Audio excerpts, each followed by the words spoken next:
وأصداق. يا ربي صل على محمد يا ربي صل عليه وسلم. يا ربي صل على محمد أحلى الورى منطقا وأصداق.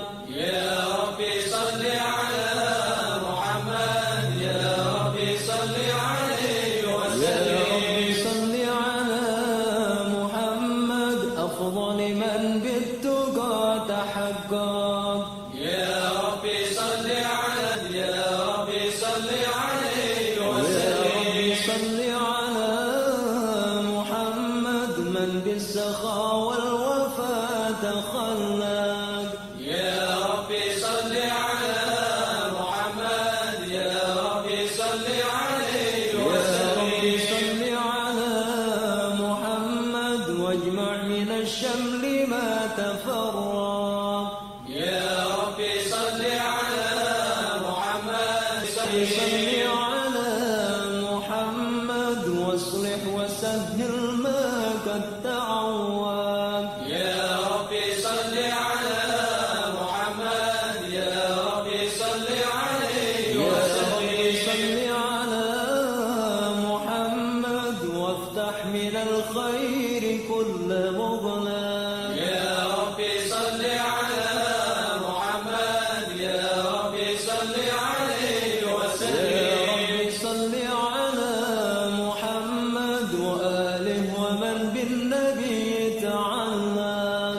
يا ربي صل على محمد يا ربي صل عليه يا وسلم. ربي صل على محمد وآله ومن للحبيب يعشق. يا ربي صل على محمد يا ربي صل عليه يا وسلم. ربي صل على محمد ومن بحبل النبي توثق. يا ربي صل على محمد يا ربي صل عليه يا وسلم. ربي صل على محمد يا ربي صل عليه وسلم. يا ربي صل على محمد يا ربي صل عليه وسلم. اللهم صل وسلم وبارك.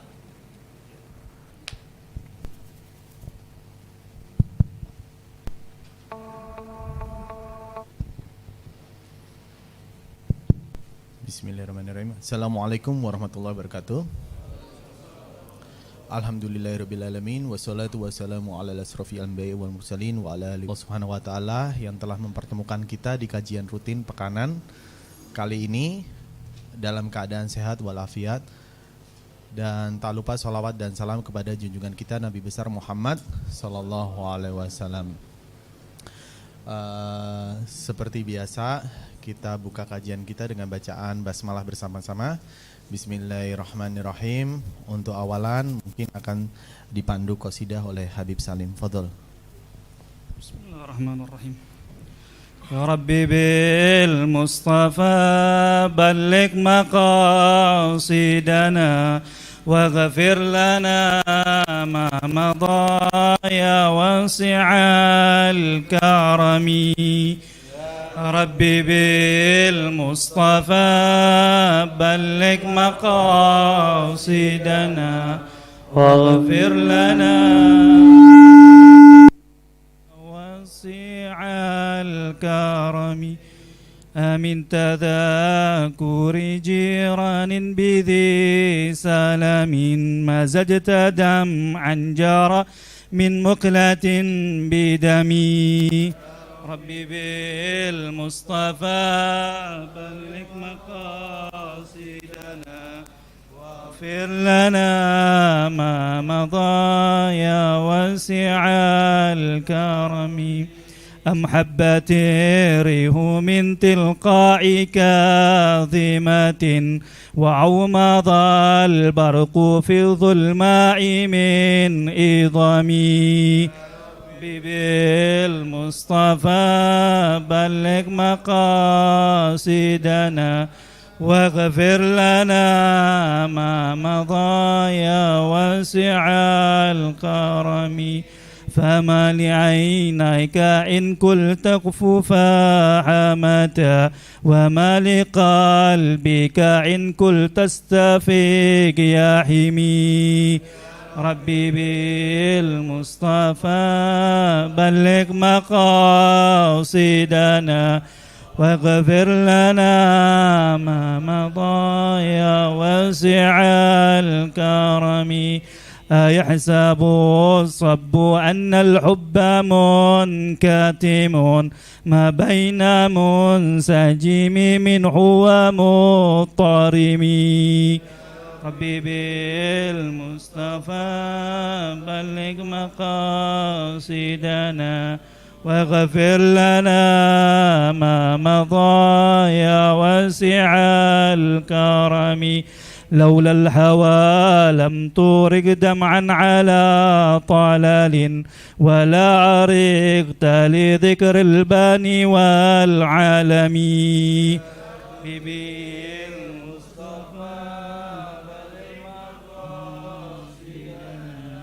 واغفر لنا ما مضى يا واسع الكرم يا ربي بالمصطفى بلغ مقاصدنا واغفر لنا ما مضى يا واسع الكرم ربي بالمصطفى بلغ مقاصدنا واغفر لنا ما مضى يا واسع الكرم اللهم صل وسلم وبارك عليه وعلى آله.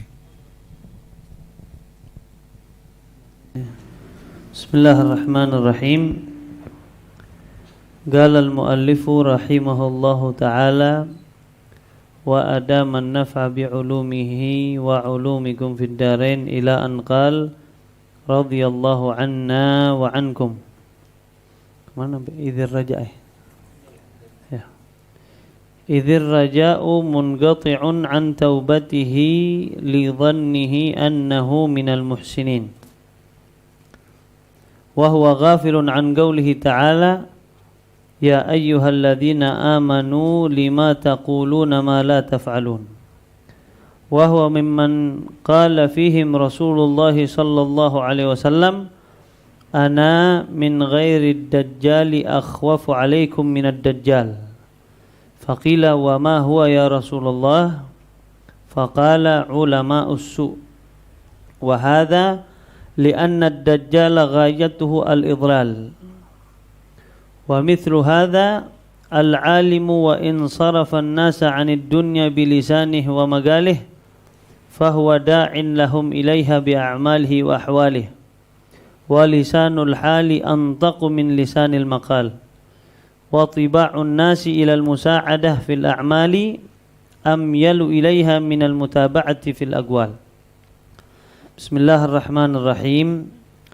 الحمد لله رب العالمين وبه نستعين على أمور الدنيا والدين والصلاة والسلام على سيدنا وحبيبنا وشفيعنا وقرة أعيننا محمد سيد الأولين وسيد الآخرين وعلى آله وصحبه والتابعين.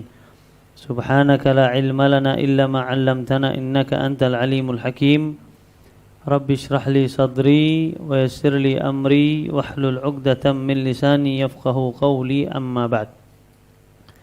Pertama-tama puji serta syukur kehadirat Allah Subhanahu wa taala yang mana pada hari ini Allah masih memberikan kita nikmat sehat wal afiyah dan semoga Allah selalu jaga kesehatan kita agar kita bisa selalu taat kepada Allah Subhanahu wa taala dan tak lupa juga kita bersyukur kepada Allah. Allah masih memberikan nikmat terbesarnya yaitu nikmatul Islam dan nikmatul iman. Semoga Allah selalu jaga, kuatkan iman Islam di dalam diri kita agar kita bisa meninggal dalam keadaan husnul khotimah. Amin ya rabbal alamin. Tak lupa juga selawat teriring salam kita haturkan kepada baginda kita, kekasih kita, imam kita Nabi Muhammad sallallahu alaihi wasallam serta para keluarga para sahabat, para tabi'in dan tabi'it tabi'in, dan insyaallah kita semua selalu menjadi pengikut setia Rasulullah sallallahu alaihi wasallam sampai akhir hayat nanti. Amin ya rabbal alamin. Jadi kemarin kita sudah bahas tentang 3 ciri orang di dalam menuntut ilmu, ya, di dalam agama. Yang pertama, ada seseorang yang pada saat menuntut ilmunya tujuannya tidak lain dan tidak bukan kecuali untuk menggapai ridha Allah Subhanahu wa taala. Dan yang kedua, ada orang bertujuan menuntut ilmu tujuannya urusan dunia. Di samping itu dia tahu kalau itu sebenarnya enggak boleh.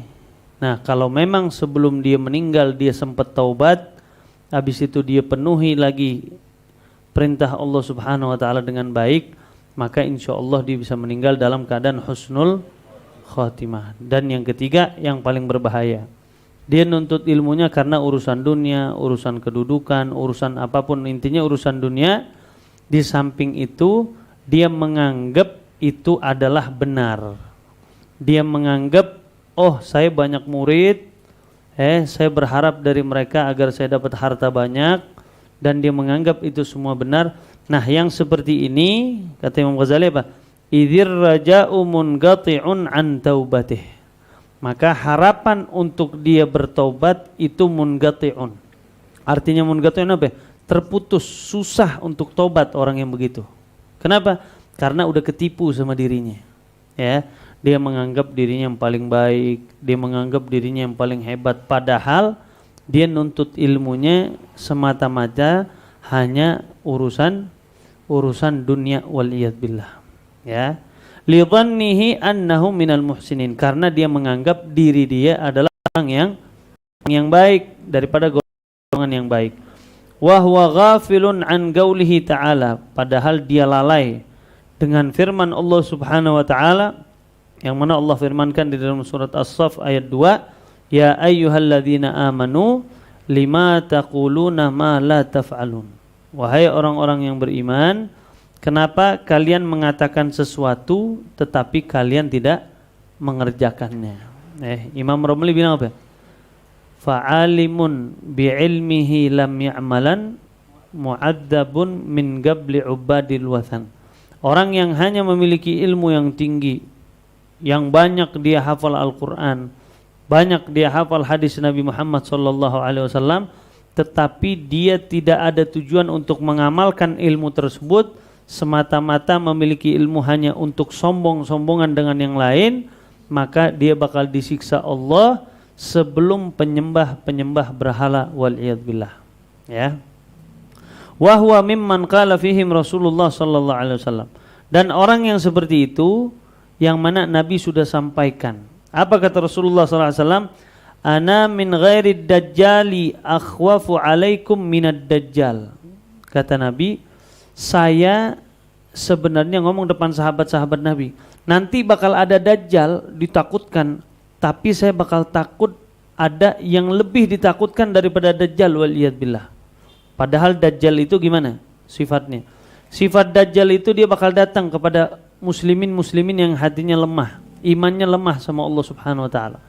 Dia bakal datang, dia bakal bilang, ente mau apa? Datang ke orang miskin, dia bilang saya mau harta. Ya udah silahkan, syaratnya ente keluar dari Islam. Keluar dari Islam. Datang lagi, ente mau apa? Ana punya orang tua lagi sakit. Ya udah, dia datang ke rumah ente, dia cuma sentuh aja ente punya orang tua langsung sembuh.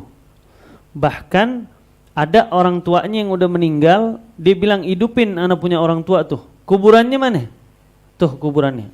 Dia cuma datang, dipegang tuh kuburan, ente punya orang tua, bangun. Syaratnya apa? Syaratnya ente ikutin dajjal waliyad billah. Makanya ulama kita selalu bilang begini, jangan pernah tertipu dengan seseorang yang bisa terbang di atas udara. Ada orang bisa terbang nih, jangan ketipu. Jangan pernah tertipu apabila ada seseorang itu jalan di atas air. Jangan pernah tertipu apabila ada seseorang itu bisa kasyaf, bisa nebak orang. Oh lo kemarin begini. Kita harusnya gimana? Harusnya kita lihat ketaatan dia sama Allah Subhanahu wa taala. Kalau dia sholatnya benar, puasanya bagus, dia ngejaga syariat, ya dia betul-betul ngejaga sholat 5 waktunya, ibadahnya bagus sama Allah Subhanahu wa taala, fa'lamu annahu min auliyaillah. Ente perlu tahu dia adalah wali min auliyaillah Subhanahu wa taala. Ente deketin yang begitu.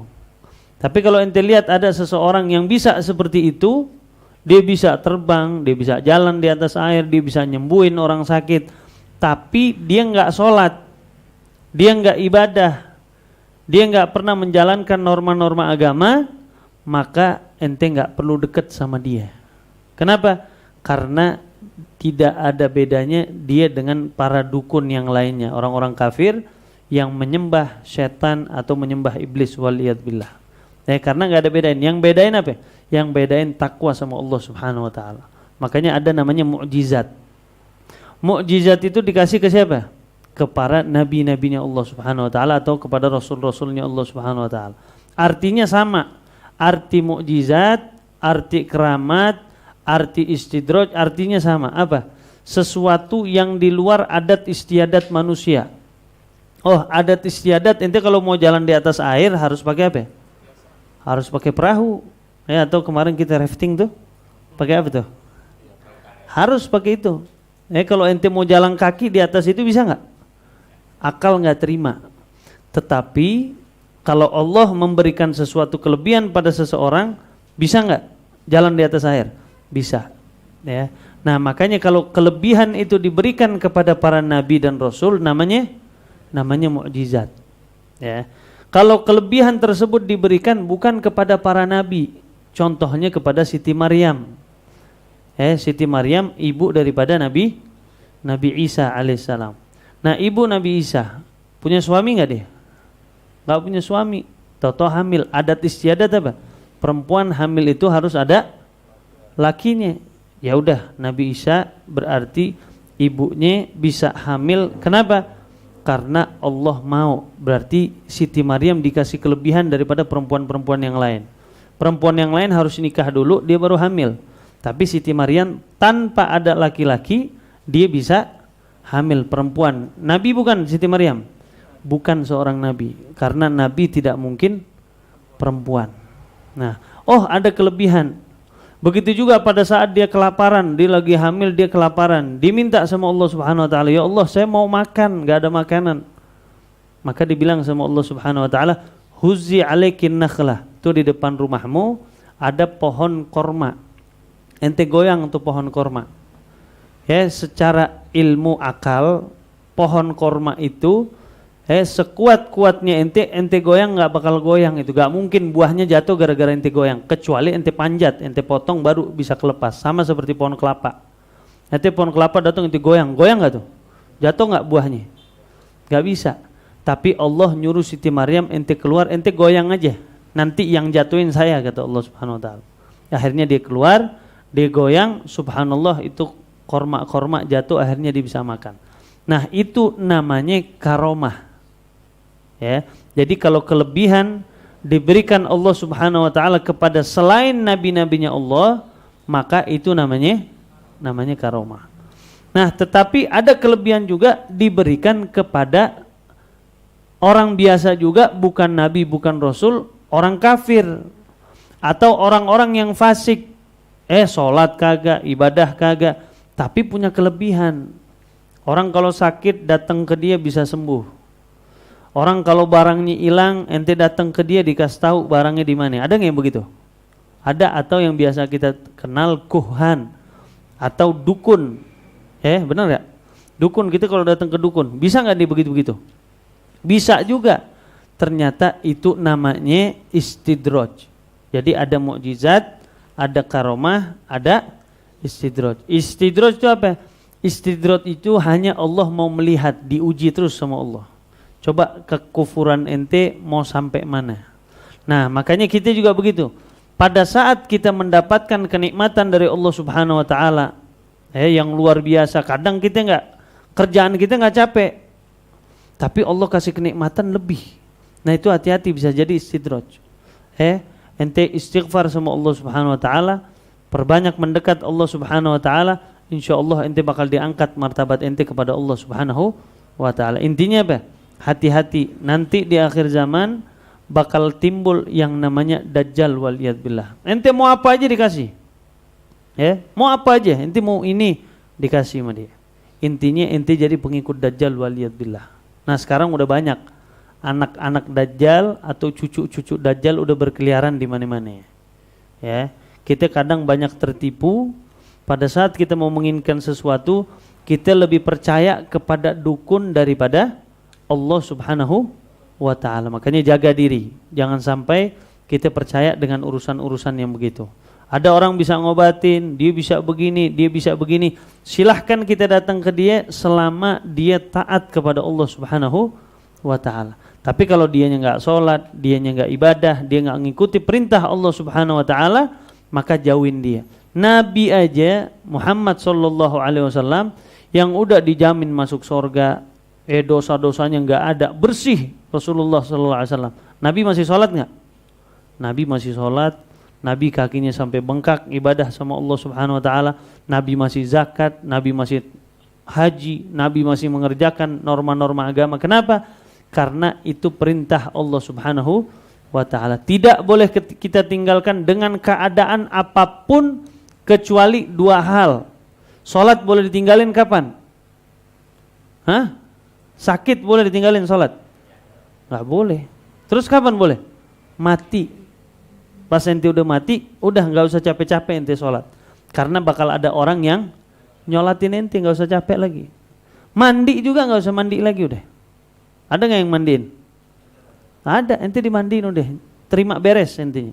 Ente seperti ibaratnya ulama-ulama muslim bilang apa? Seorang mukmin itu kalau udah meninggal dunia itu seperti pengantin baru. Pengantin baru kenapa? Dimandiin, dibersihin, dikasih wangi-wangian, disiapin tempat tidurnya, benar nggak? Makanya ada orang kafir Yahudi pernah datang ke Yaman. Dia mau mempelajari Islam. Pada saat dia pelajari Islam, dia hanya komentarnya begini. Dia masuk Islam. Dia komentarnya begini, luar biasa Islam. Ternyata tidak ada perbedaan antara acara pernikahan mereka dengan acara jenazah mereka. Pernikahan diarak nggak? Diarak rame-rame. Ternyata pas meninggal diarak juga nggak? Diarak, didoain bareng-bareng. Subhanallah. Akhirnya dia masuk Islam. Katanya luar biasa Muslim. Semasa hidupnya dimuliakan oleh Allah. Pas dia meninggal dunia pun dimuliakan juga oleh Allah Subhanahu wa ta'ala. Makanya hati-hati. Makanya ada doanya. Sebelum kita tahiyat akhir, Nabi nyuruh kita untuk berdoa daripada fitnah Dajjal. Allahumma inni a'udzubika min fitnatid Dajjal. Salah satunya itu. Doa jangan ditinggalin. Sebelum ente salam tuh tahiyat akhir, Allahumma inni a'udzubika min fitnatid Dajjal. Wa min fitnatil mahya wal mamat. Terus tuh panjang. Kalau minimnya ente doa yang seperti itu. Kenapa? Karena kita nggak bisa tahu apakah diri kita selamat apa enggak daripada fitnah ad-Dajjal waliyadbillah. Semoga Allah selamatin kita daripada fitnah ad-Dajjal. Intinya orang yang selamat daripada fitnah Dajjal apa? Salah satunya yang imannya kuat sama Allah Subhanahu wa ta'ala.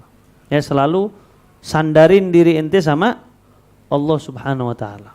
Itu yang paling selamat. Ternyata ada yang lebih nakutin lagi daripada Dajjal. Padahal Dajjal udah nakutinnya seperti itu. Ada yang lebih nakutin daripada Dajjal. Apa? Maka sahabat bertanya, apa itu ya Rasulullah? Faqila ma huwa ya Rasulullah?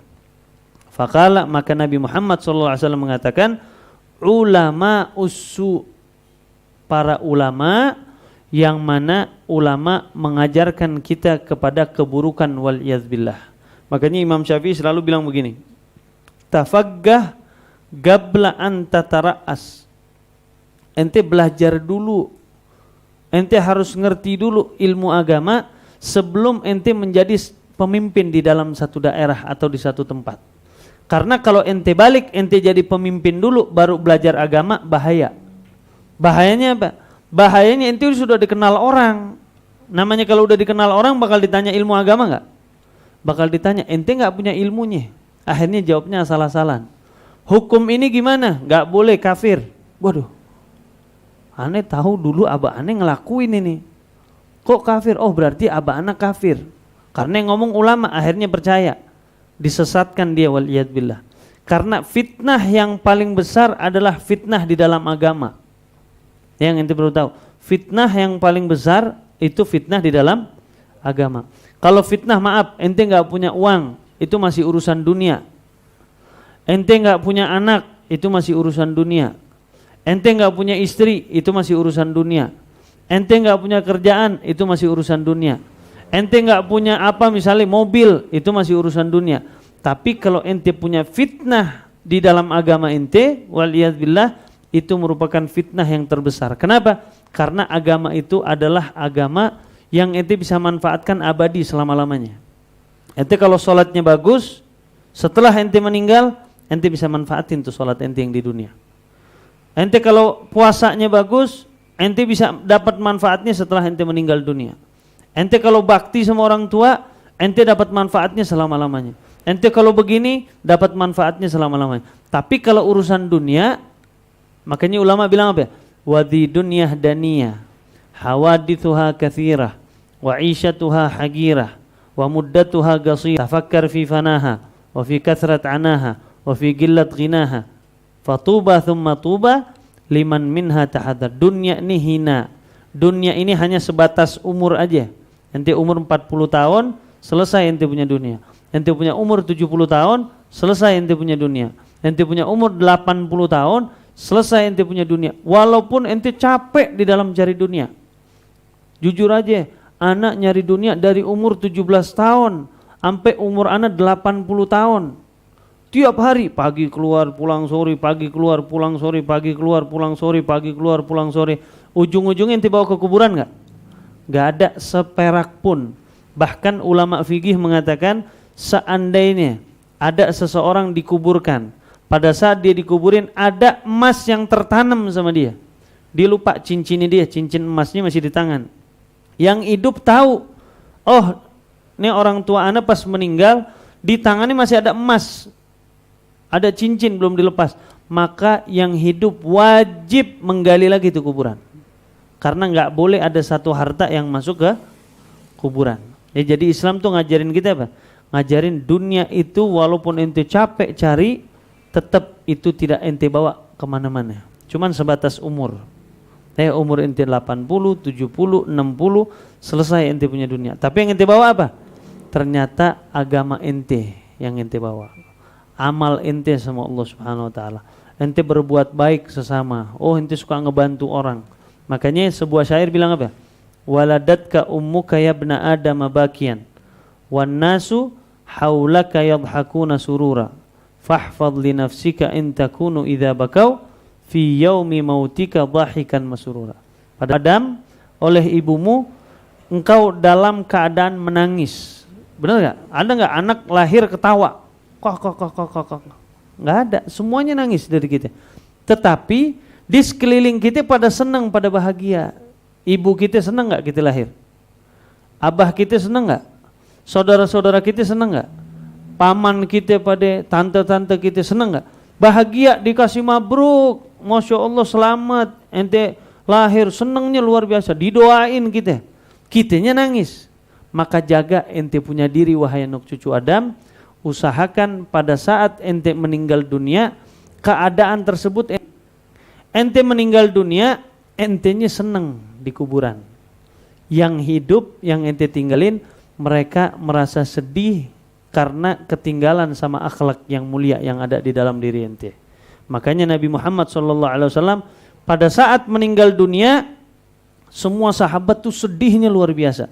Riwayat mengatakan itu bahkan di kota Madinah itu seperti banjir air mata. Banjir tuh banjir air mata. Yang kecil nangis, ibu-ibunya nangis, yang tua nangis, yang laki nangis, yang masih muda nangis, semuanya nangis. Bahkan semua yang dengar Nabi Muhammad meninggal dunia semuanya jatuh, kakinya nggak bisa jalan lagi udah. Banyak dari sahabat dia ngelihat Nabi Muhammad meninggal dunia, dia langsung minta sama Allah, ya Allah, udah cabut aja udah anak punya penglihatan, anak nggak mau ngelihat lagi orang setelah melihat Rasulullah SAW. Allah kabulin tuh. Akhirnya dia nggak bisa ngelihat lagi tuh. Keledainya Nabi yang biasa Nabi naikin, itu dia tahu Nabi Muhammad meninggal dunia, dia lari ke sumur, lompat ke sumur. Dia mau mati juga ngikut bersama Rasulullah sallallahu alaihi wasallam. Sayyidina Umar bin Khattab itu seperti orang gila dibilang. Dia keluar dari rumahnya Nabi, dibilang siapa yang bilang Nabi Muhammad meninggal, saya tebas pakai pedang saya. Sayyidina Abu Bakar cuma bilang, ya Umar, memang ente enggak hafal Quran, ente kan hafal Quran. Wa ma Muhammadun illa rasulun qad khalat min qablihi rusul. Ente enggak hafal tuh ayat. Kata Sayyidina Umar apa? Pada saat itu seakan-akan ana enggak tahu tuh ayat. Enggak tahu sama sekali. Kenapa? Karena pada saat ana dengar Nabi Muhammad meninggal dunia, ana yakin kebaikan itu bakal diilangin sama Allah Subhanahu wa taala. Enggak taunya kata Sayyidina Umar, oh tanggung jawab kita yang nerusin kebaikan yang dibuat oleh Nabi Muhammad sallallahu alaihi wasallam. Maka usahakan, kata syair tadi, pada saat engkau meninggal dunia, buat yang hidup nangis karena ente tinggalin. Jangan yang hidup malah ketawa, sama seperti pada saat kita lahir. Kalau yang hidup ketawa, ente meninggal berarti apa? Berarti ente bejat dulunya. Alhamdulillah mampus juga loh. Gue lagi tungguin nih. Kagak mati juga, alhamdulillah. Banyak yang senang. Berarti ente selama hidup melakukan keonaran, waliyadzubillah. Makanya itu Dajjal itu membahayakan. Tetapi ada yang lebih membahayakan daripada Dajjal, waliyadzubillah. Siapa mereka? Ulama usu. Ulama, mereka pakai pakaian ulama, pakai jubah, pakai kopiah, pakai syal, ya. Mereka pokoknya gayanya gaya ulama. Tapi mereka tidak memiliki ilmu yang diajarkan oleh Nabi Muhammad sallallahu alaihi wasallam. Orang yang seperti itu sesat dan dapat menyesatkan orang lain, waliyadzubillah. Wa li'anna ad-dajjal ghayatuhu al-idlal. Nah, kalau kita tahu Dajjal kita bakal taunya apa? Udah ketahuan, intinya Dajjal ngajak kita kepada keluar daripada Islam, itu aja. Tapi kalau ulama usu, bahayanya apa? Wa mithlu hadza al-alimu wa in sarafa an-nasa 'anid dunya bilisanihi wa magalih. Karena kalau orang alim yang dia ngomongnya bilang jangan cinta sama dunia, jangan maksiat, jangan begini, tapinya dia maksiat, waliyadzubillah. Ini namanya ulama nih. Ente jangan begini, tapi dia melakukan hal-hal tersebut. Fahuwa da'in lahum ilaiha bi'amali wa ahwalih. Nah, itu sama aja. Dia sebenarnya ngajak orang dengan keadaan dia. Karena berdakwah itu yang lebih berbekas di dalam hati manusia apa? Akhlak ente. Yang paling dicontoh sama orang apa? Akhlak atau perkataan?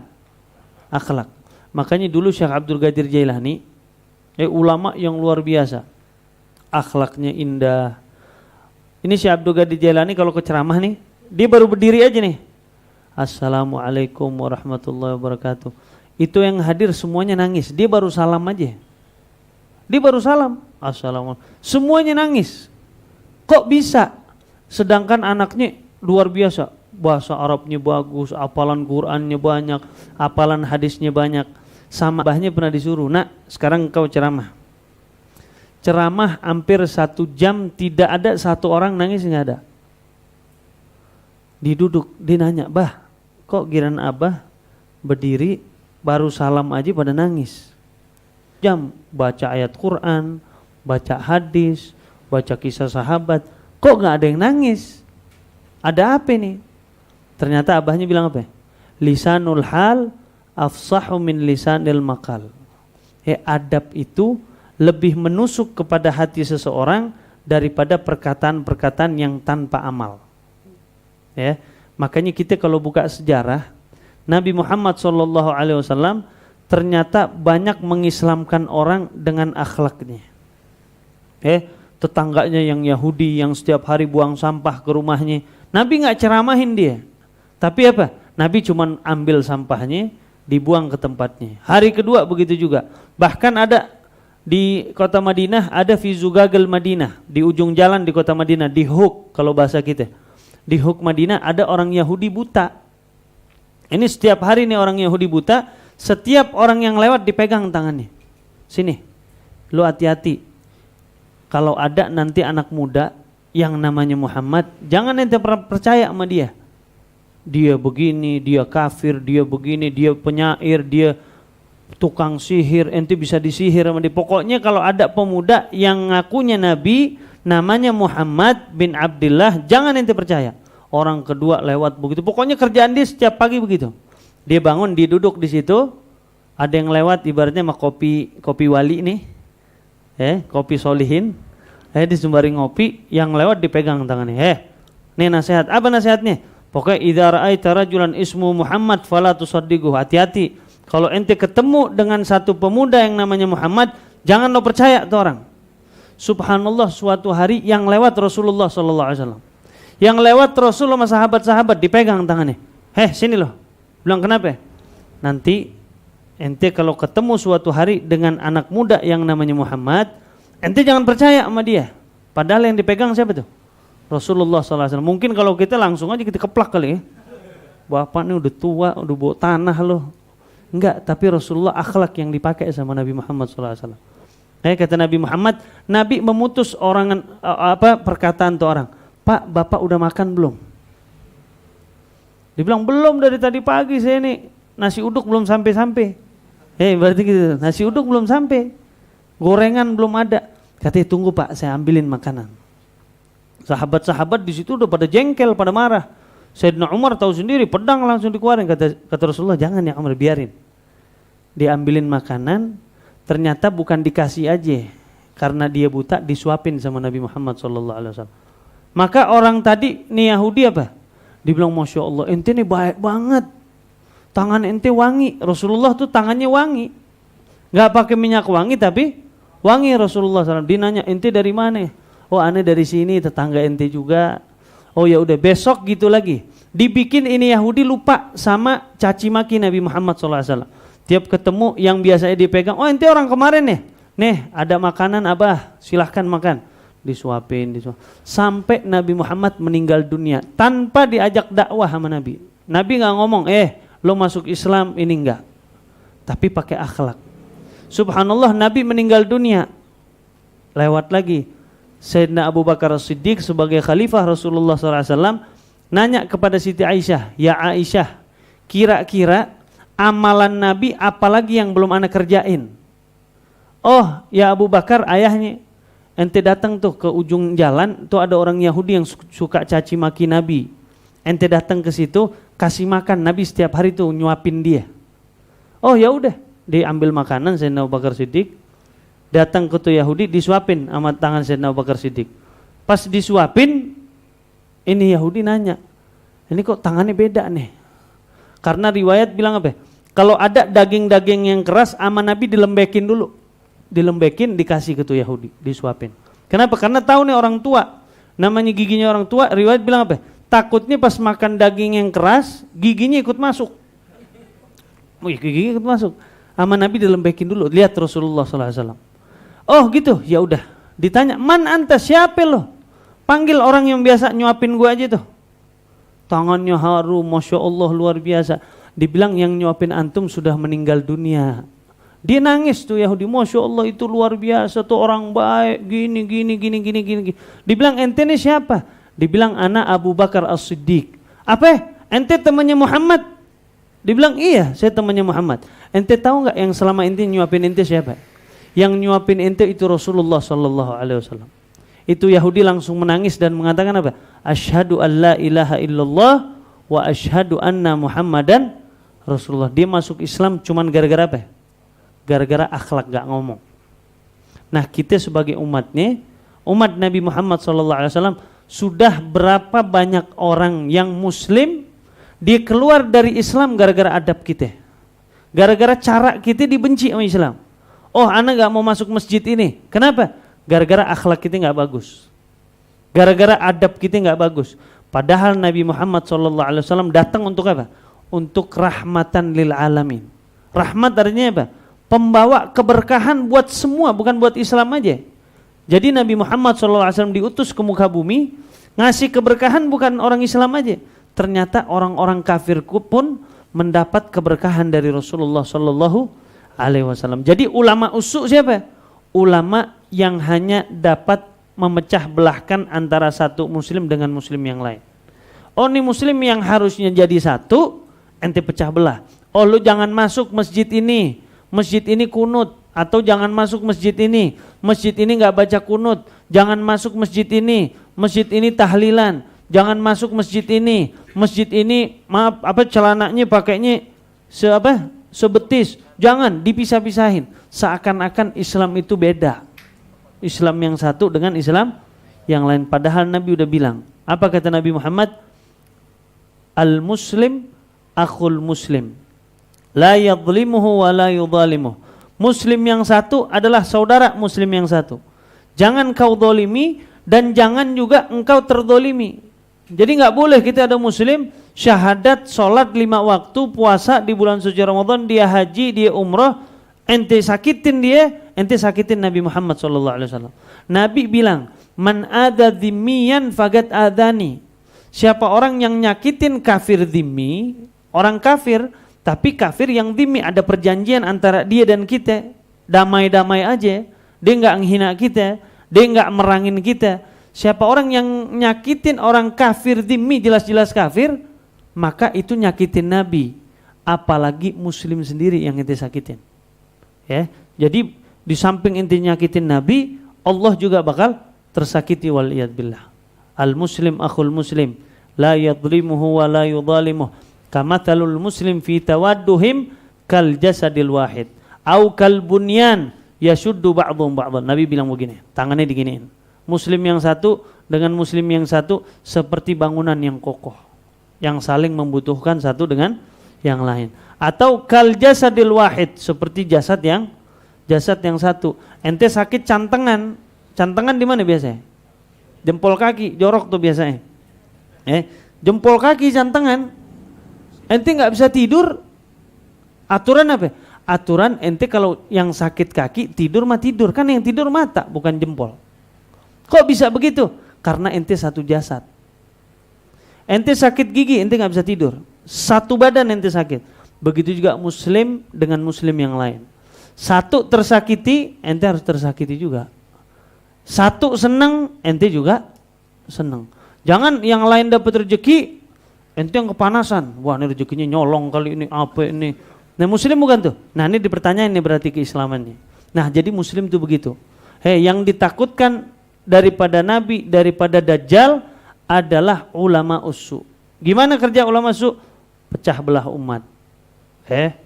Dia selalu mengandalkan hanya urusan dunia. Oh ane datang ke majelis taklim, mau datang kalau ada dompunya, amplopnya. Kalau ditanya masalah, selama amplopnya makin besar, yang halal bisa haram, yang haram bisa jadi halal. Ustaz, gimana Ustaz? Zina boleh apa enggak? Dia bawa seplastik begini duit nih. Dilihat, wah duit semua nih. Gimana tuh kalau ulama su kira-kira? Yang zina siapa? Aneh Ustaz, tadi malam aneh zina. Ya udah gini aja. Ente tadi malam lampunya nyala apa mati? Mati sih Ustaz. Ya udah besok-besok jangan. Kemarin halal tuh. Besok-besok kagak boleh.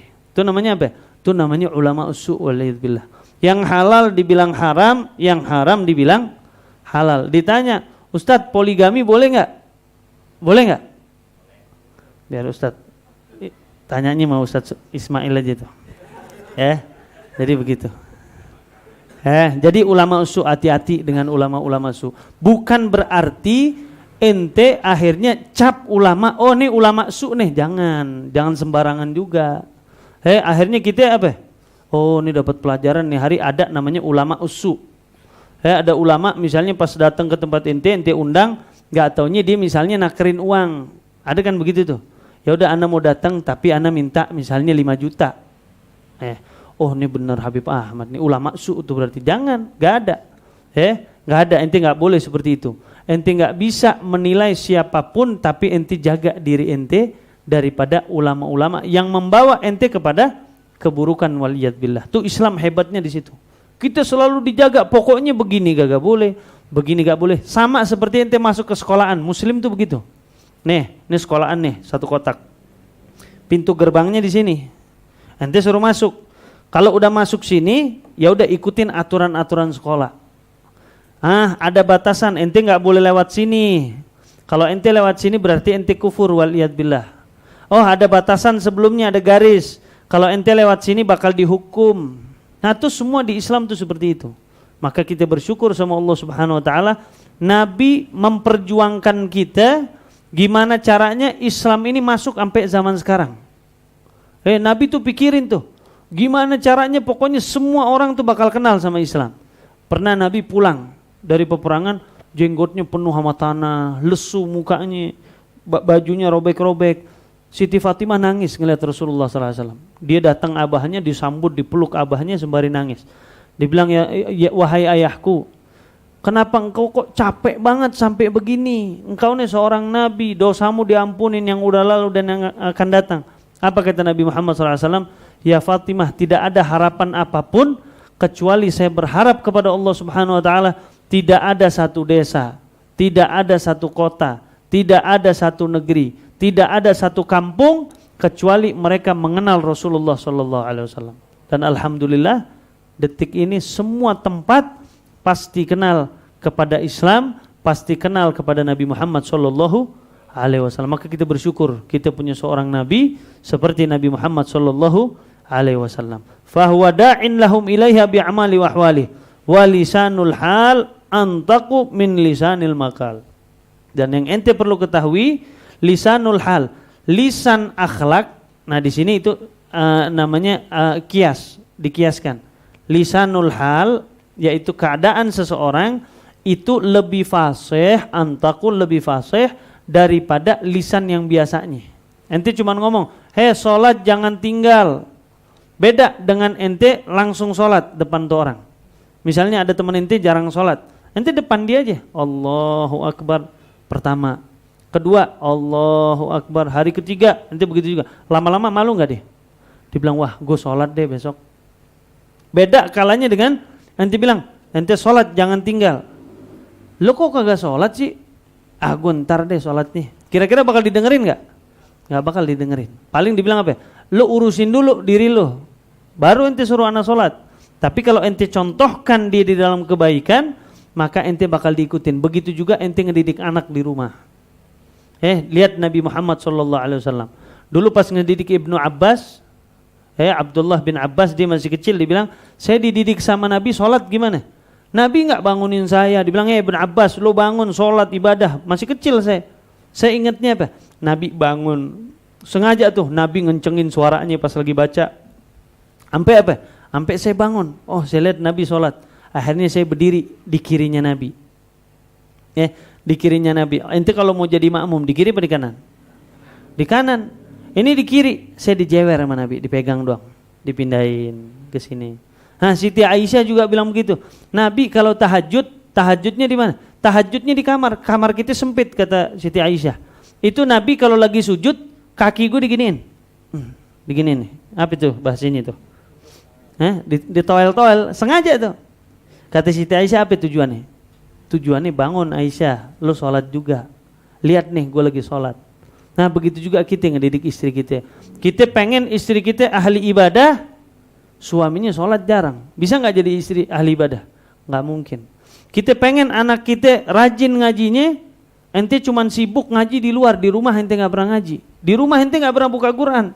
Anak ente gak pernah ngeliat ente baca Al-Quran. Ente suruh baca Quran, bakal baca gak deh? Bakal sulit. Beb, anak punya anak susah sholat, susah ngaji, susah apa? Karena Nabi udah bilang, la taj'alu buyutakum kal magabir. Jangan kalian jadikan rumah kalian seperti kuburan. Cuman sibuk keluar, yang laki sibuk sholat di masjid. Adzan dia ke masjid, lupa dia bawa anaknya. Subuh dia ke masjid, lupa bangunin istri sama anaknya. Ente sholat rajin ibadah, tapi rumah ente seperti kuburan. Makanya Nabi bilang apa? Sholat yang sunnah afdolnya di mana? Afdolnya di rumah. Itu ada hikmahnya di balik itu. Bukan cuma afdolnya di rumah, enggak. Ternyata ada hikmah besar di dalam itu. Apa? Supaya anak istri ente ngecontoh ente. Ente gak usah ngomong. Ente sholat aja, kencengin suaranya. Pas lagi baca tahajud tuh, kencengin. Supaya mereka bangun. Oh ada waktu tahajud. Oh ada subuh nih, ada bangun. Ya udah ente bangun. Begitu. Pada saat kita dicontoh, karena akhlak itu lebih mudah masuk ke dalam hati seseorang daripada perkataan seseorang atau ucapan. Wa tiba'un nas ilal musa'adah fil a'mal amyalu ilaiha minal mutaba'ati fil aqwal. Karena kebanyakan orang wataknya dia lebih mudah mencontoh perlakuan daripada mencontoh perkataan. Jadi kalau ente kasih contoh, ibaratnya gini, ilmu kedokteran dah. Ente dikasih cuman materi aja suruh jadi dokter langsung, bisa nggak? Sulit. Lebih mudah dikasih apa? Dikasih ada jenazah depan ente, tuh lo belek tuh jenazah. Ada prakteknya, nih jantung. Beda kalanya dengan ente cuman dikasih kitab atau dikasih buku gambar jantung begini. Oh caranya nih kalau sakit berarti jantung nih nanti diginiin nih. Pada saat ente ada jenazah langsung, sulit nggak? Sulit, karena ente belum ada pengalaman. Tapi kalau ente dikasih contohnya langsung sama dosen kita, sama guru kita, ngasih contohnya, nih ente praktek sekarang, nih yang namanya jantung, ente pegang tuh jantung. Lebih mudah nggak? Lebih mudah. Itu perlakuan. Jadi perlakuan seseorang itu lebih mudah dicontoh daripada perkataan seseorang. Fama afsadahu hadzal maghrur bi a'malihi aktsara mimman aslahahu bi aqwalih. Dan apa yang sudah dirusak oleh hadzal maghrur, yaitu ulama yang sudah tertipu. Al-maghrur itu yang sudah tertipu, yaitu ulama usu bi a'malihi, dia sudah merusak orang dengan akhlaknya, dengan adabnya, dengan perlakuannya, lebih banyak dia daripada membenerin orang daripada perkataannya. Sedikit dia benerin orang daripada perkataan, tapi dia merusak orang dengan kelakuannya, waliyad billah. Idz la yastajri'ul jahil 'ala ar-raghbati fid dunya illa bistijra'il ulama. Karena orang yang bodoh itu tidak mungkin ada semangat di dalam urusan dunia pada saat dia melihat ulamanya itu begitu cinta sama dunia, makanya diikutin. Makanya dibilang apa? Kalau guru kencing berdiri, maka murid kencing lari muridnya. Bayangin tuh, kok bisa? Karena ngelihat gurunya begitu. Ya, jadi guru itu siapa aja dari kita nih guru? Kan Nabi bilang apa? Kullukum ra'in wa kullukum mas'ulun an ra'iyatih. Semua dari kita adalah pengembala. Dan semua dari kita bakal dimintai pertanggungjawaban. Ente punya istri, ente punya anak, ente punya teman, ente dai semuanya. Dai itu maaf, gak harus bisa baca kitab, gak harus apa. Ente sudah muslim gak? Muslim, ya udah. Nabi kan bilang, balighu anni walau ayah. Sampaikan tentang Nabi walaupun satu ayat yang ente tahu. Silahkan, tapi jangan coba-coba yang ente gak tahu ente sampaikan. Karena kalau yang ente gak tahu, ente jadinya golongan apa? Golongan ulama usu tadi, waliyad billah. Faqad sara ilmuhu sababan li jur'ati ibadillahi ala ma'asih. Yang mana ulama su sudah menjadikan ilmunya dia merupakan salah satu sebab li jur'ati. Li jur'ati itu maksudnya tergelincirnya hamba-hambanya Allah Subhanahu wa taala di dalam maksiat, waliyad billah. Ngelihat ulamanya ibaratnya ulamanya berbohong. Kira-kira muridnya berbohong gak? Ya berbohong, orang ulama saya berbohong. Ngelihat ulamanya ngebuka aurat, muridnya ngebuka aurat gak? Ngebuka, kenapa? Oh ulama saya buka aurat kok. Yang harusnya kita jadikan patokan adalah syariat, ini malah menjadikan patokan ulama-ulama usu, waliyad billah. Wa nafsuhul jahil mudillatun ma'adalik tumannihi wa turajjih. Namanya orang jahil itu hanya bisa mencontoh aja dengan apa yang sudah dibuat oleh ulamanya. Wa tad'uhu ila ayyamunna 'ala Allahi bi'ilmih, dan dia selalu mengerjakan sesuatu dengan apa yang sudah dia tahu. Oh dia contoh ulama ini bilang begini, ya udah dicontoh. Yang dia dapat ulama su, waliyad billah. Wa tukhayyila ilaihi innahu khairun min katsirin min ibadillah. Sampai-sampai akhirnya orang yang bodoh tadi menganggap dirinya adalah orang yang paling mulia daripada orang lain, waliyad billah. Oh, ana salat ana yang paling bagus daripada teman-teman ana. Oh, ibadah ana yang paling hebat daripada teman-teman ana. Dulu adalah Habib Ali bin Hasan Al-Attas bilang apa? Terkadang ada orang pada saat akhir hayatnya dia ngucap la ilaha illallah itu bisa masuk neraka. Loh kok bisa? Kan Nabi bilang, siapa orang yang terakhir dia ucap la ilaha illallah masuk surga, masuk neraka? Nabi bilang masuk surga. Kok kata Habib Ali bisa masuk neraka? Karena setan itu gak mungkin berhenti bisikin ente. Ente udah mau meninggal dunia nih. Setan bilang, cepetan lo angkat tangan lo. Lo bilang la ilaha illallah. Biar orang-orang bangga sama lo. Biar lo dipuji sama orang-orang. Oh ini orang keadaan husnul khotimah. Akhirnya ente jadi ujub. Oh benar juga, aku lebih mulia nih daripada yang lain. Akhirnya diangkat la ilaha illallah. Dengan tujuan apa? Dengan tujuan dipuji sama orang. Makanya bedanya tipis tuh. Tujuan dipuji sama orang, akhirnya waliyad billah secara zahirnya kita tahunya meninggalnya bagus. Tapi secara batinnya dia meninggalnya dalam keadaan tidak bagus, waliyad billah. Intinya setan itu, iblis itu tidak mungkin berhenti ngebisikin ente. Ente dibikin gak sholat, kalau ente gak sholat dia senang. Ente tetap sholat, dibisikin lagi dengan sifat-sifat ujub, sombong dan yang lainnya. Masya Allah, ente lebih ngerti agama daripada teman ente. Masya Allah, ente lebih hebat, ente ahli ibadah, teman ente tukang mabok. Misalnya begitu. Akhirnya kita ujub sama diri kita.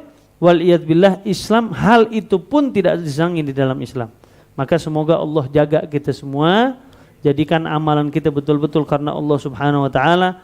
Kita dijauhkan daripada ulama-ulama su, kita betul-betul dapat mengikuti syariat yang dibawa oleh Nabi Muhammad sallallahu alaihi wasallam. Wallahu a'lam bissawab. Berhenti di situ. Fakun ayyuhat talib minal fariqil awal. Ya, yang mau ada pertanyaan, fadhol.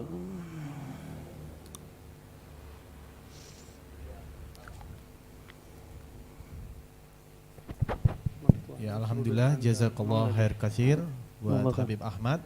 Dibuka sesi tanya jawab, buat yang akhwat boleh dituliskan dalam kertas, buat yang ikhwan bisa disampaikan dengan langsung. Kayaknya akhwat ini militan, jadi kertasnya udah siap duluan sebelum selesai materi. Masya Allah.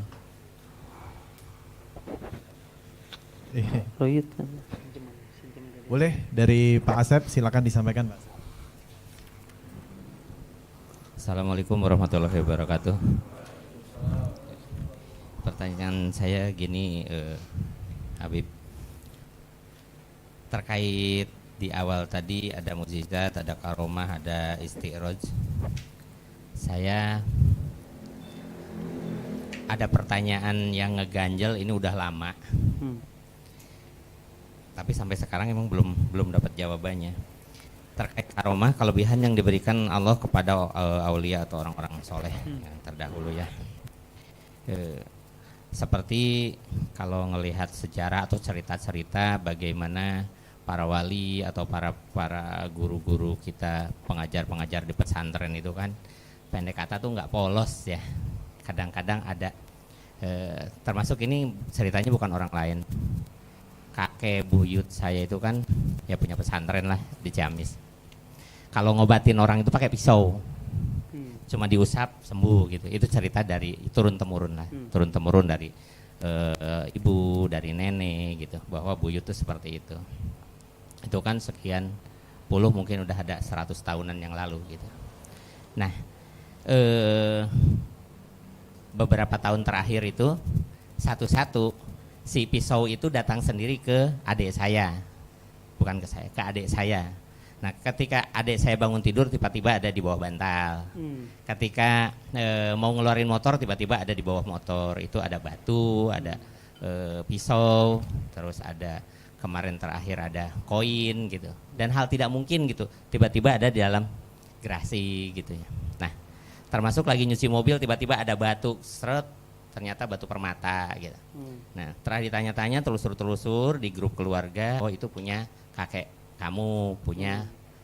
Nah, hal demikian itu bagaimana menyikapinya agar supaya kita nggak jatuh ke ya salah lah gitu ya. Itu terima kasih. Assalamualaikum warahmatullahi wabarakatuh. Waalaikumsalam warahmatullahi wabarakatuh. Memang ilmu itu ada namanya ilmu laduni, ada ilmu sababi. Ilmu laduni apa? Ilmu laduni memang pada saat ente lahir Allah kasih keistimewaan yang orang lain nggak punya. Pas lahir langsung tuh ada keistimewaan tersendiri. Atau dengan ente takwa, ente dekatnya sama Allah Subhanahu wa taala luar biasa, sebagaimana Allah firmankan di dalam Al-Qur'an, wattaqullaha wa yu'allimukumullah. Bertakwalah kalian kepada Allah Subhanahu wa taala dengan sebaik-baiknya takwa, maka Allah bakal memberikan ente ilmu yang ente enggak pernah tahu. Itu ada ilmu namanya. Nah, ilmu tuh ada ilmu laduni, ada ilmu yang ente cari, seperti ente belajar, ente dengan perjuangan. Nah, ilmu laduni itu ada yang diwariskan, seperti tadi itu kakeknya siapa Pak Asep, kakeknya katanya dulu bisa ngobatin orang, ngobatinnya misalnya dengan cara pisau, pakai pisau ditempelin, itu bisa sembuh penyakit apa aja misalnya. Nah, itu siapa tahu pada saat pisau itu ada terus di rumah, dia lagi ini ada lagi, siapa tahu itu memang ada khodim atau mungkin peninggalan-peninggalan kakeknya yang memang mau diserahkan sama ente punya keluarga. Yang ente perlu jaga apa? Yang ente perlu jaga kedekatan ente sama Allah Subhanahu wa taala. Jangan menjadikan alat tadi akhirnya melupakan ente sama Allah. Jadi pada saat ente menjaga kedekatan ente sama Allah Subhanahu wa taala, maka benda berharga tadi bisa berguna buat antum. Tapi pada saat entenya gara-gara tuh pisau misalnya, akhirnya ente enggak sholat, ente enggak ibadah, akhirnya ente jauh daripada Allah Subhanahu wa taala, lebih baik ente jauhkan tuh pisau. Kenapa? Ditakutkan itu merupakan istidraj buat antum. Tapi pada saat ente punya tuh pisau, akhirnya semangat, ente bisa bantu orang, ente ibadahnya rajin, ente ininya luar biasa, maka itu kebaikan yang ente dapat dari Allah Subhanahu wa taala. Sebagaimana dulu ada namanya Siti Asma binti Abu Bakar As-Siddiq radhiyallahu anhu warḍah. Nih Siti Asma dulu kalau orang datang ke rumahnya sakit apa aja bisa sembuh. Sakit apa aja? Siti Asma ini sakit apa aja bisa sembuh tuh. Sakit ini bisa sembuh. Ditanya Siti Asma, ente ngobatin ini caranya apa? Ternyata Siti Asma punya jubahnya Nabi. Dibilang, saya punya jubahnya Nabi. Setiap orang sakit apa aja, itu jubah saya celupin di air, gue kasih itu air ke orang. Diminum. Karena di jubah seorang soleh itu pasti memiliki kemuliaan dari Allah Subhanahu wa ta'ala. Ini jubahnya Nabi, cuman ditaruh di air, airnya dikasih ke orang langsung sembuh. Ya siapa tahu itu pisau tadi yang dipegang sama orang soleh dulunya ente punya kakek, yang ahli ibadah sama Allah Subhanahu wa ta'ala, dengan wasilah tadi akhirnya diberi kesembuhan sama Allah Subhanahu ta'ala. Tapi tetap yang kita perlu tahu, yang kasih sembuh siapa? Yang kasih sembuh Allah. Sama kalau kita ke dokter, kita datang ke dokter dikasih obat, kita harus yakin yang ngasih sembuh siapa? Allah, cuman wasilahnya lewat dokter. Jadi kalau ente bisa manfaatkan, ente bisa jadikan itu betul-betul ente ibadahnya makin rajin sama Allah Subhanahu wa ta'ala, kenapa tidak? Dan itu bisa memberikan manfaat kepada orang lain. Ya.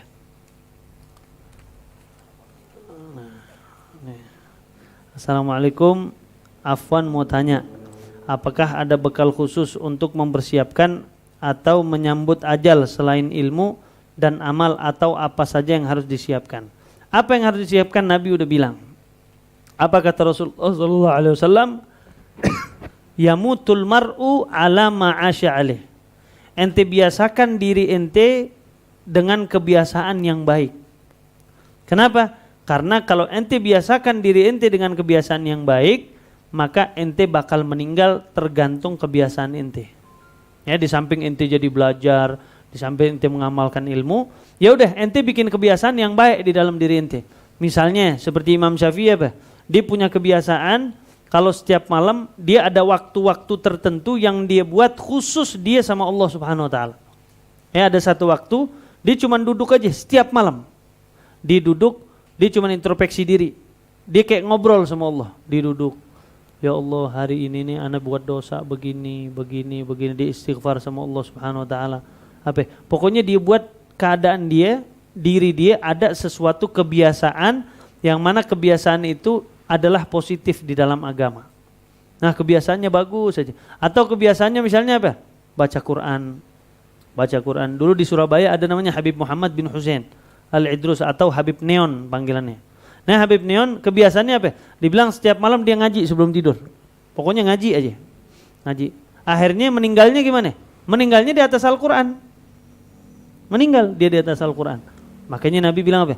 Yamutul mar'u ala ma'asya alaih. Seseorang itu bakal meninggal tergantung kebiasaan dia. Kalau dia kebiasaan zikir, insya Allah meninggalnya lagi zikir. Kalau dia kebiasaan sholat, insya Allah meninggalnya lagi sholat. Dia kebiasaan baca kitab, insya Allah meninggalnya pas lagi baca kitab. Dia biasa ngerokok, misalnya kalau dia ngerokok, bangun tidur yang dicari rokok, ada nggak begitu tuh? Na'udzubillah, nggak langsung tuh buat sikat tuh, pokoknya nih sikat. Aneh kayak ditonjokin Cina, Beb, kalau nggak ngerokok. Ada sampai begitu kan? Oh yang benar. Nah, akhirnya waliyadzubillah, akhirnya meninggalnya pada saat lagi ngerokok. Yang bilang siapa? Yang bilang Rasulullah sallallahu alaihi wasallam. Makanya supaya meninggal dalam keadaan husnul khotimah, ya, biasakan diri kita untuk melakukan perbuatan-perbuatan yang baik. Bila ada wanita yang sudah menikah, sorga dan baktinya wanita tersebut ada pada suami. Bila dalam waktu bersamaan keadaan orang tua sedang sakit dan suami juga, mana yang lebih didahulukan dan bagaimana hukumnya? Intinya begini, penghormatan sama orang tua ente nggak bisa tinggalin. Namanya jasa orang tua nggak bisa ente bayar. Mau perempuan, mau laki-laki. Tetapi agama tuh mengatur hidup seseorang.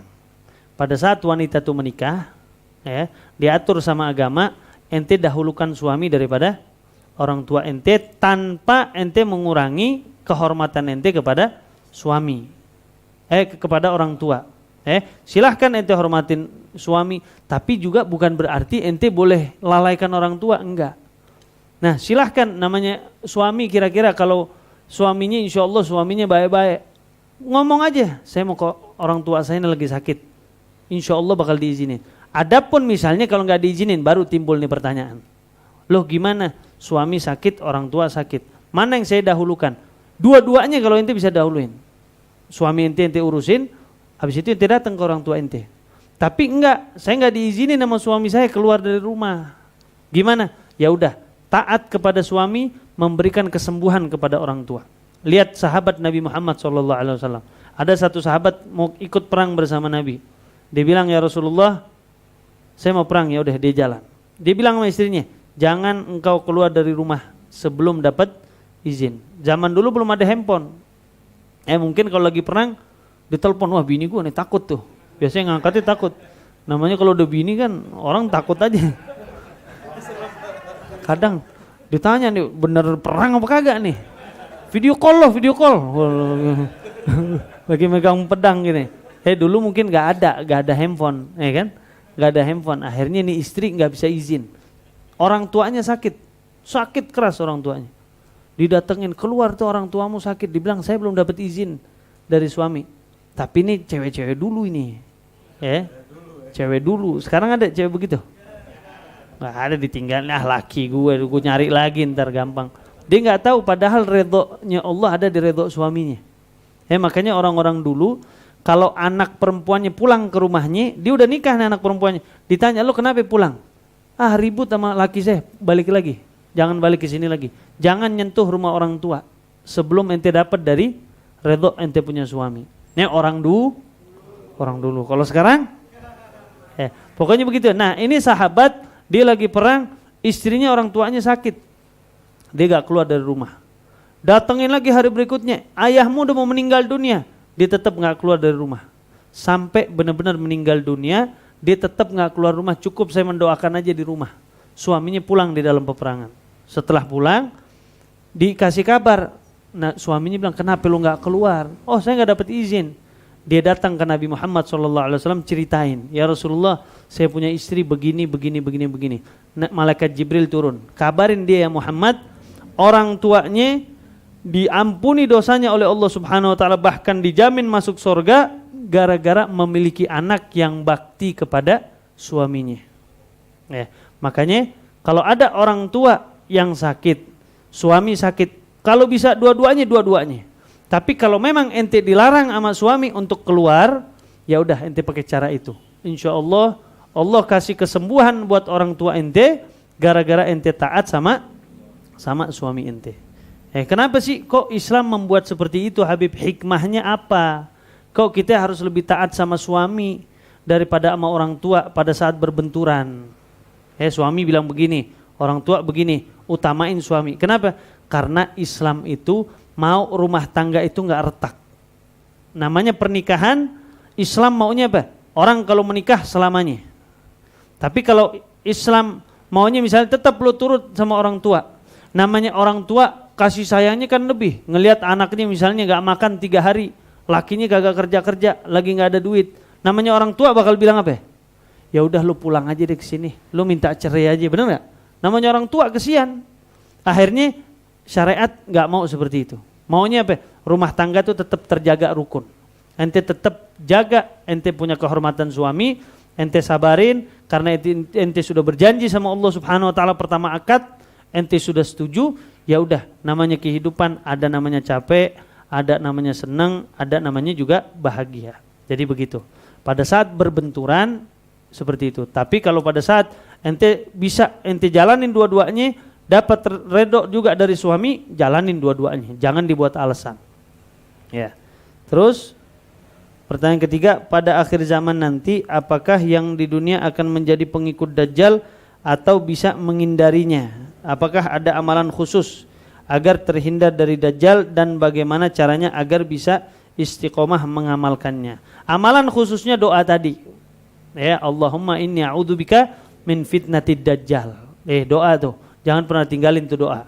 Bahkan ulama fikih bilang makruh kalau ente di tahiyat akhir ente selesai tahiyat sebelum salam ente tinggalin tuh doa.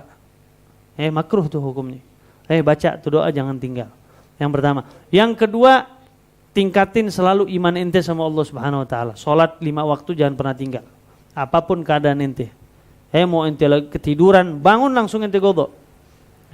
Ente misalnya kelewatan langsung ente qodho, pokoknya ingat. Kenapa? Karena benteng seorang muslim itu adalah amalan dia sama Allah Subhanahu wa taala. Semakin banyak dia beramal kepada Allah, bentengnya makin kuat. Dia enggak bisa dideketin sama Dajjal. Dan sebagian ulama sebagaimana diambil daripada hadis, itu bisa selamat, Dajjal itu enggak bisa masuk ke Mekah atau ke Madinah. Nah, di luar juga gimana akhir zaman, apakah semuanya bakal menjadi pengikut Dajjal?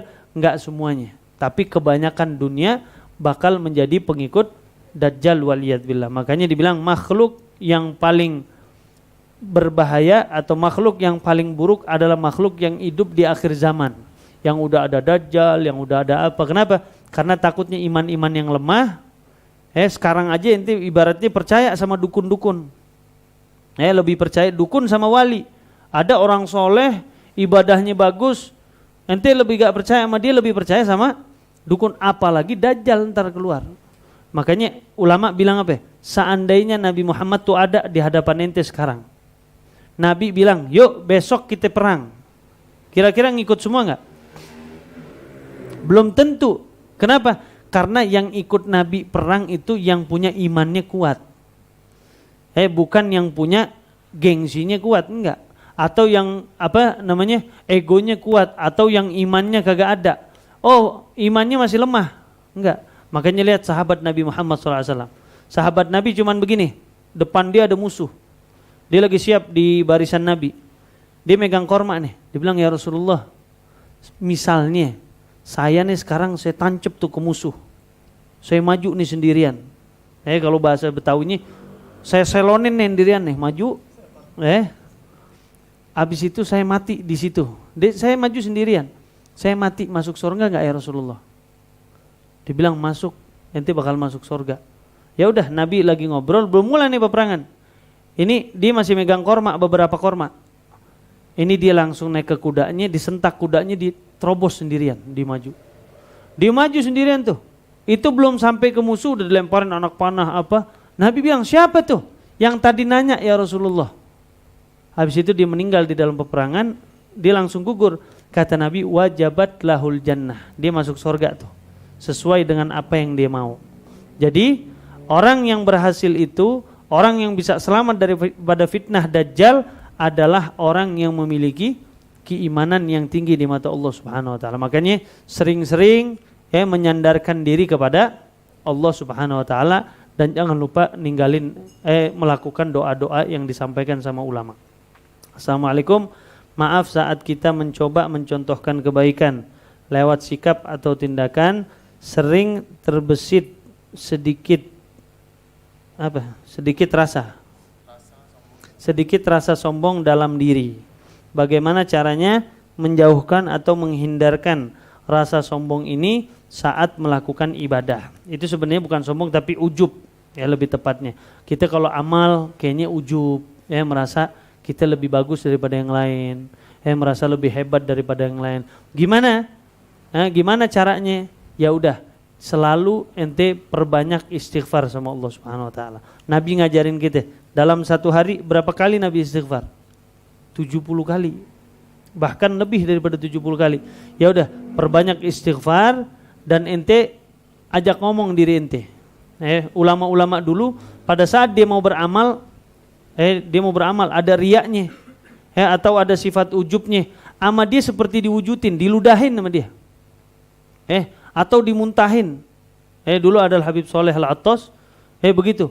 Dia pas lagi ada ujub di dalam dirinya, ama dia dimuntahin. Bilang kenapa? Ini ujub nih, lagi gue pengen usir dari diri gue. Sifat sombong, ama dia diludahin. Atau ente pas lagi sholat, ente ngeludah ke kiri tanpa harus keluar air liur. Begini nih. Maaf bebe, begitu tuh. Sunnah 3 kali supaya ngusir gangguan setan. Atau diajarkan juga oleh Habib Ahmad bin Hasan Al-Attas.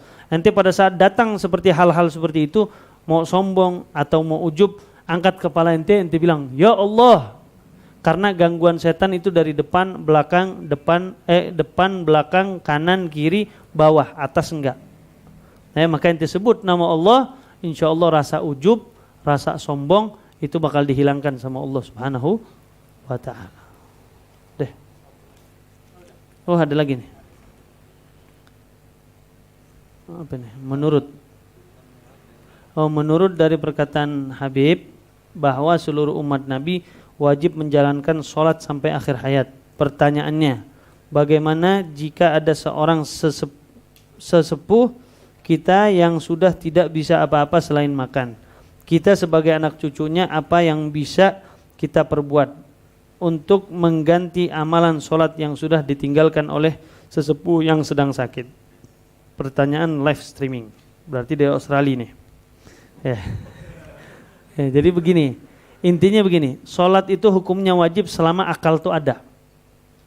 Akal udah nggak ada atau meninggal tuh baru nggak wajib sholat. Oh, saya udah tua, saya udah nggak berdaya apa-apa.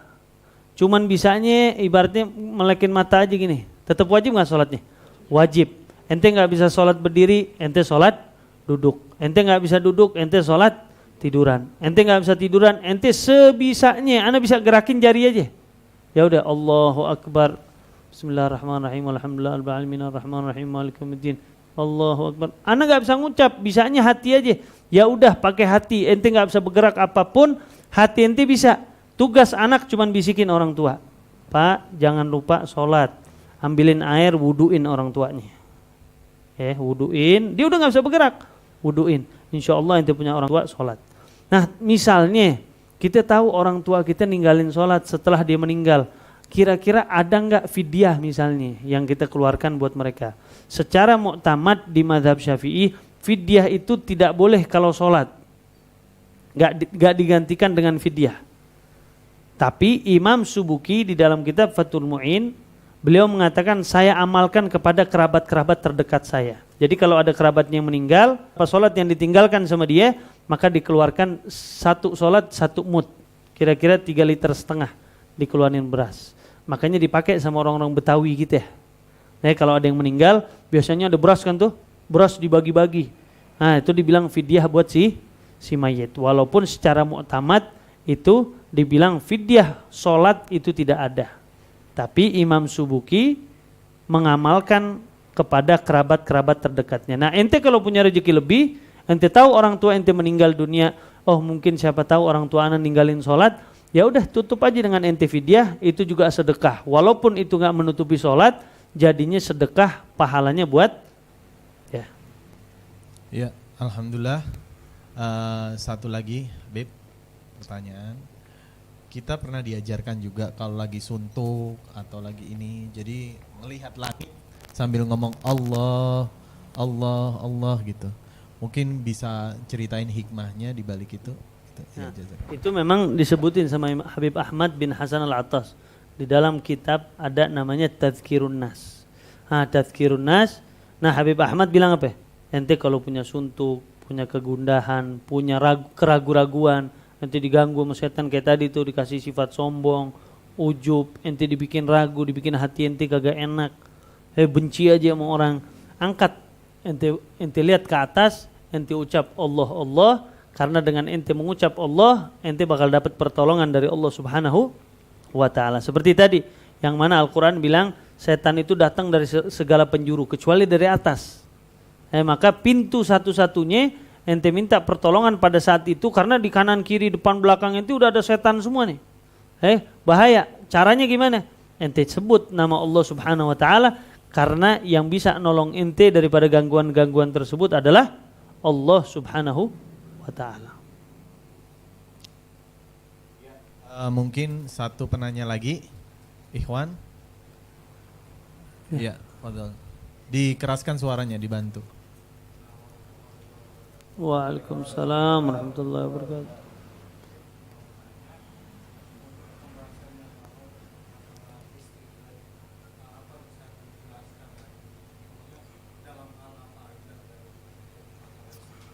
Nah, istidraj ini intinya begini. Pada saat ente melihat diri ente ini kurang sama Allah, ente ibadah kagak ada, apa-apa kagak ada, tahu ada kelebihan. Ente kalau ngomong sama orang tuh enak aja sama ente. Ente duduk sama orang nyaman aja, rezeki gampang dapat. Ente kerja apa aja jadi. Padahal sholat kagak, ibadah kagak, istighfar kagak, puasa kagak. Kan ada orang begitu tuh. Nah itu istidraj. Itu Allah lagi mau melihat sampai mana ente mau menjauh dari Allah Subhanahu wa taala. Tanpa terasa kalau ente terus ente biarkan, oh ana enggak sholat aja dapat rezeki lancar, lo yang sholat kagak dapat rezeki. Nah itu istidraj itu. Jadi istidraj itu bukan harus ada kelebihan sesuatu, misalnya dalam urusan-urusan yang adat istiadat kayak tadi bisa terbang, bisa apa, enggak. Ternyata urusan-urusan begitu kalau ente dimudahin semua sama Allah Subhanahu wa taala seperti orang-orang kafir. Orang kafir kayaknya luar biasa, sampai enggak terhitung, triliunan dia punya duit. Tapi semakin kufur sama Allah mau dilihat. Sampai mana kekufuran ente kepada Allah Subhanahu wa taala, Allah terangin tuh di dalam surat Al-Baqarah. Allah mau membiarkan orang-orang kafir, ibaratnya bahasa kitanya mau dipur dulu. Dipur terus sampai kapan? Kalau ente tetap meninggal dalam kekufuran, waliyadzubillah, nanti Allah bakal balas dengan siksa-siksa yang pedih dari Allah Subhanahu wa taala. Ya, alhamdulillah. Kiranya kita cukupkan kajian kali ini. Jazakallah khair katsir buat Habib Ahmad, mudah-mudahan menjadi berkah buat semua dan menjadi amal jariah beliau. Kita tutup dengan bacaan doa kafaratul majlis yang nanti akan dilanjutkan dengan doa bersama Habib Salim. Subhanakallahumma wa bihamdika asyhadu an la ilaha illa anta astaghfiruka wa atubu ilaik. Wassalamualaikum warahmatullahi wabarakatuh. Waalaikumsalam warahmatullahi wabarakatuh.